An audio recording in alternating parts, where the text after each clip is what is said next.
ప్రశ్నిస్తే ప్రభుత్వం కేసులు పెడుతోందని మాజీ మంత్రి సబితా ఇంద్రారెడ్డి మండిపడ్డారు. ఇకపై ప్రతి కార్యకర్త ప్రభుత్వాన్ని ప్రశ్నిస్తారని చెప్పారు. సలహాలు సూచనలు ఇవ్వాలంటున్నారని, ఎవరికి సలహాలు ఇవ్వాలో రేవంత్ చెప్పాలని సబితా ప్రశ్నించారు.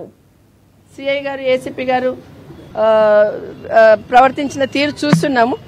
అయినా కూడా ఖచ్చితంగా ఈరోజు ఈ రాష్ట్రంలో పోలీస్ డిపార్ట్మెంట్ రెండు రకాలుగా లాని ఇంప్లిమెంట్ చేస్తుంది అనుకోవాలి. అంటే లా అండ్ ఆర్డర్ని ప్రతిపక్షాలకు ఒక రకంగా, రూలింగ్ పార్టీలు ఉన్న వాళ్ళకి ఒక రకంగా.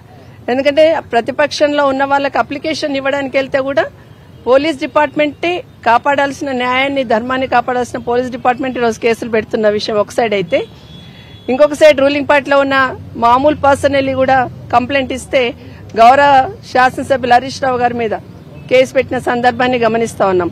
మరి నిన్నగాక మొన్న ఒక వారం 10 రోజుల కిందట గౌరవ ముఖ్యమంత్రి గారి పైన, వారి అన్నదమ్ముల పైన కూడా సూసైడ్ నోట్ రాసి సూసైడ్ చేసుకున్న సాయిరెడ్డి గారు సూసైడ్ చేసుకున్నారు కదా. మరి ఆ కేసు ఎందుకు పరిశీలించలేదని ఒకసారి గమనించాలని కోరుతా ఉన్నాను.